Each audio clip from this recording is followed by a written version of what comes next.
Hey, what is up, mortals? It is Melissa here with a new video for you. In this video, we'll dive into the story and abilities of Diedara from the Naruto Shippuden anime.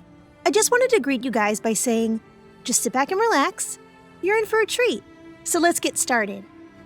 Before the events of Naruto Shippuden, Diedara was an Iwagakure shinobi who was part of Iwa's explosion corps due to his possession of the explosion-release Kekai Genkai.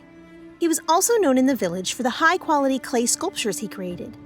But this only led to him wanting to refine his art and reach even greater levels. This ambition ended with him stealing a forbidden kinjutsu from Iwa and defecting. This kinjutsu allowed the user to infuse their chakra into materials, which Diedara used to create his distinctive style of fighting. And he quickly became infamous, offering his services as a terrorist bomber to anyone, most commonly insurgents and anti-government factions. Eventually, the Akatsuki grew interested in his skills and contacted him with the intent to recruit him.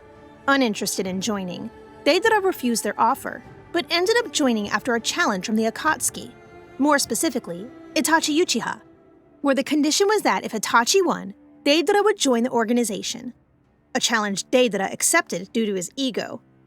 Itachi won the fight easily, having used a genjutsu on Diedara to make the bomber cover himself in his own explosives the second Diedara looked into Itachi's Sharingan. He was forced to join, becoming the youngest member of the organization at 19 years of age, as well as Sasori of the Red Sands partner. The loss against Itachi also caused him to develop a hatred of both Itachi and the Sharingan that bordered on irrational. After joining, he ran missions for the group, and eventually returned to Iwagakure. Using his explosives to leave the village in ruins, he cemented his position as an S-rank missing nin and one of the deadliest users of explosion release to live.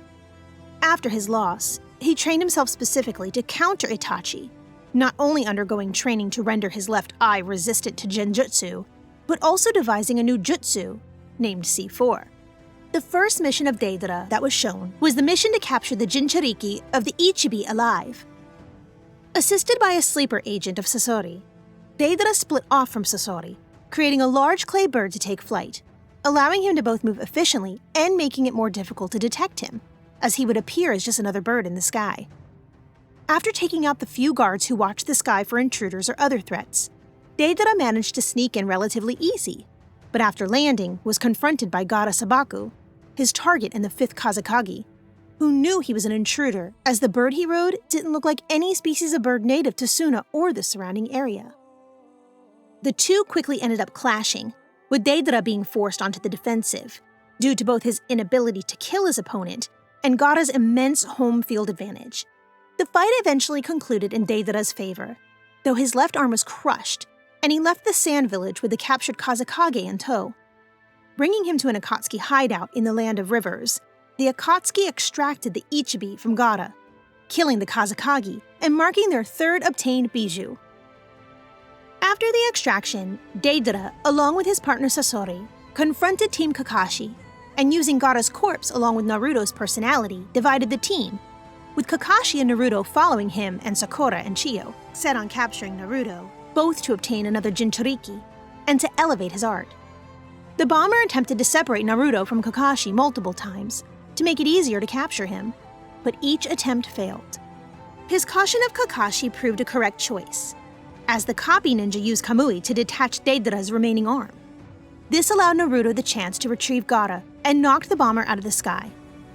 Naruto pummeled him relentlessly before attempting to kill him with the Rasengan, a death Diedara managed to avoid with a well-timed substitution with a clay clone.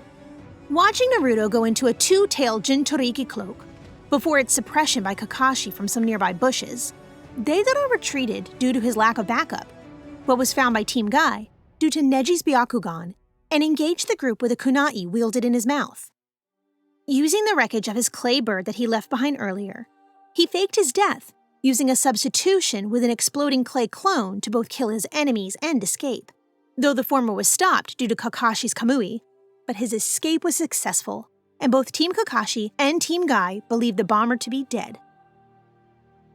After this, Diedara was partnered with Tobi, and continued his activities and missions for the Akatsuki, assisting in both sealing the Nibi, and in the anime, was the main force behind the capture of the Sanbi.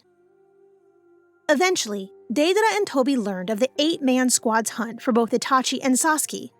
The grudge he had against Naruto and his grudge against Itachi led the pair to find and engage Sasuke Uchiha in combat. Deidara quickly attacked from the air, using his bombs to assault Sasuke at range, but was unable to penetrate Sasuke's defenses. As the battle wore on, Deidara acknowledged Sasuke's skills and switched from using his C1 jutsu to his C2, a far more powerful bomber with which he created a clay dragon to ride and attack with. Using C2 in conjunction with Toby's own skills, Deidara created several dozen landmines, which Toby phased underground while Deidara kept Sasuke's attention, trapping the Uchiha in a massive minefield. Sasuke used his own blade as a stepping point, using it to both avoid the landmines and reach Deidara, who was out of Sasuke's reach, and quickly sent Deidara's clay dragon crashing to the ground, destroying it with the landmines set up, though Deidara survived. Angered by Sasuke's attitude of dismissal toward his art, Deidara used C4, the jutsu he developed to counter the Sharingan, and its genjutsu abilities, but the attempt failed, nullified by Sasuke's lightning release.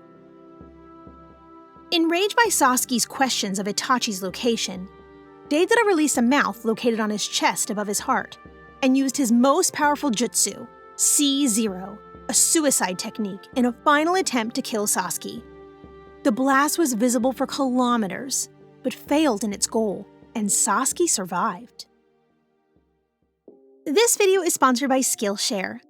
With the services Skillshare provides, you can get access to many in-depth tutorial videos on basically anything you want to learn. Each class that they have is bound to help you with your creative endeavors. Do you want to learn how to make videos like this one? Do you want to learn how to write scripts or edit audio? Skillshare has you covered. And with our link, you can have a 14-day free trial. So what are you waiting for? Click the link now and get 14 days worth of classes free. Link in the description below. During the 4th Shinobi War, Deidara was among those that the Kabuto revived using the Edo Tensei. Unlike some, Deidara was actually pleased with his revival, as it gave him the opportunity to create more of his art, and let him settle the score with Naruto.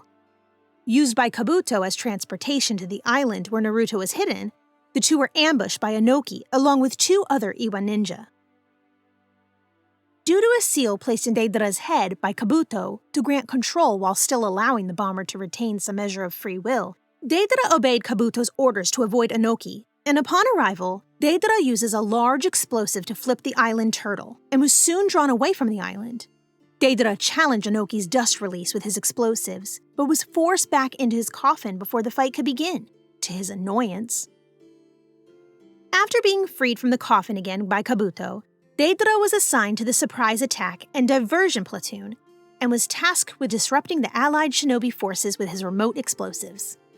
The platoon mobilized using Deidara's clay birds to travel, and the group soon found the remaining members of the infiltration and reconnaissance party. During the fight, Deidara used his clay to bombard the enemy's position, ceasing upon the enemy's capture. They then engaged the surprise attack division, using Deidara's clay and Sasori's puppeteering skills to turn one of the captured enemies into a suicide bomber. Though the ploy failed in the end, the two groups clashed directly. During the fight, Deidara provoked Sai continuously, which proved to be a mistake, as Sai was able to trap both Deidara and Sasori with his ink creations. Deidara threatened to activate C0, despite disliking the idea of using it repeatedly, but his clay was diffused by Amui's lightning release and was captured. Soon after his capture, the Edo Tensei was released, and Deidara's soul returned to the afterlife along with the rest of the reincarnated shinobi, concluding Deidara's story. Deidara was a passionate person, and when partnered with Sasori, he often came across as cool-headed and laid back, even during battle. He enjoyed fighting and could be considered both a sadist and arsonist, taking pleasure in blowing up his foes in increasingly brutal ways. However, the most notable facet of his personality was his love and passion for art in all forms. Even when dealing with forms of art he disagreed with, he respected it, most notably shown with Sasori, whose idea of art directly clashed with his own. He also showed respect for the ideals of others, most notably visible in his allowance of Gaara to move the sand that was over the sand village before kidnapping him, even calling his actions admirable. Despite his respect for his partner Sasori, The two got into arguments frequently over the nature of true art. Deidara's belief was that art was what lasts mere moments, while Sasori believed true art was that which lasted for eternity. His signature phrase, "Art is an explosion," shows how he sees his own explosives. More notably, the explosions themselves as true art, and often took opportunities in battle to boast of his art. And his pride in his art meant he was unable and unwilling to accept that he could be defeated, most notably seen in his battle against Sasuke, where he disregarded superior tactics to better show off his art. With his second partner, Toby, he often grew annoyed and irritated by the latter's stupidity, often leading him to attempting to injure and even blow up his partner. Despite this, the explosive expert could put aside those issues when needed, as shown in the two's cooperation during their encounter with Sasuke, with Deidara even warning Toby to leave when he was going to use a dangerous jutsu. He even showed some appreciation for Toby, going as far as apologizing to Toby in his thoughts before using C0. When it came to his abilities, Deidara was powerful, shown by his status as the youngest member of the Akatsuki. When Pain found out about Deidara's death, he remarked that it was a major blow to the organization as a whole, and a unique asset that couldn't be replaced. His ability to defeat Gaara, even without being able to kill the Jinchuriki, and his ability to rival Sasuke in battle, despite the innate disadvantage the matchup provided, shows his skill. His most notable jutsu was his explosive clay, created through the utilization of the stolen Iwa Kenjutsu, which he utilized through the mouths of his palms and chest, along with his explosion release. Using the two in tandem, he could infuse his explosive chakra into materials, usually a form of clay. The quality of the clay affected the end result, as did the quality and amount of chakra he infused the clay with. And Deidara was shown to prefer a specific form of clay called explosive clay. The clay was easily moldable and could be shaped into many different forms and shapes, and could have its size altered through the infusion of chakra, usually becoming far bigger than before, to the point that Deidara could easily create explosives that he could comfortably ride on. With this strategy, Deidara could create living explosives that he could control, making for both deadly offensive potential and increased mobility by taking to the sky on top of a creation capable of flight, like a bird or dragon. His creations could be controlled remotely and could have complex flight paths, and the versatility of his clay as a material allowed him to utilize them for various purposes, from missiles that could maneuver around enemy attacks and defenses, to landmines that could be hidden underground. In addition, while not seen in the series, his possession of the explosion release also implies his ability to utilize it on his own without infusing it into clay, though we never see such usage in the series. He used 4 main jutsu in the series, all of which revolved around his clay explosives. C1 was his most used jutsu, the weakest explosive in his arsenal. Despite their lack of power compared to his other options, C1 was versatile, and most often took the shape of creatures like birds and insects, as well as other small animals like fish and snakes. He also had a derivative version that created distorted clay figures, which due to their makeup were immune to standard slashing attacks, though a weapon laced with lightning nature could work against them as normal. C2 is his next jutsu, which took the form of a large dragon. Not only was the dragon itself explosive, but it could create and fire guided missiles in the shape of smaller dragons. To create these, Deidara used clay from the larger dragon, usually its tail, which limited the amount that could be made from each instance of C2. But the smaller dragons were still notably larger than a person, and the power and size of the missiles could be increased by using more clay in a missile's creation, increasing its detonation power and size accordingly. The larger dragon could also create a large amount of landmines, which could be used to limit the space a target can use. C3 was a large bomb that has the potential to destroy an entire village, and was most notably used during Deidara's fight with Gaara. However, other than its power, C3 is similar to conventional remote bomb in its use, and possesses no other special properties. C4, the technique Deidara created to counter the Sharingan and its genjutsu, was an explosive doll of massive proportions created in his image, which then swells and eventually ruptures, lacking a visible explosion. Upon its explosion, it releases microscopic bombs that enter a target's bloodstream and body upon breathing them in, which can then be detonated upon Deidara's command, disintegrating the affected at a cellular level.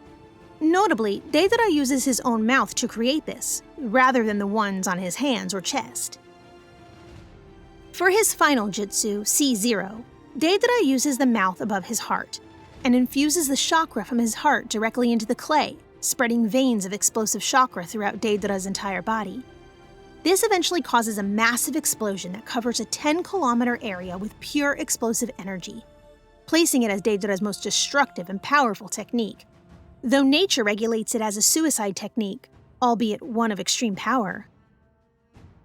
Diedara's strategic abilities and intellect were some of his biggest assets. He often used misdirection, trickery, and purposeful risks to create complex plans, and has been shown to use even unfavorable results, such as the loss of his left arm, to defeat an opponent. He was also able to utilize clones, both shadow clones and clay clones, to set up traps to distract the enemy, or to escape if he got into a poor position.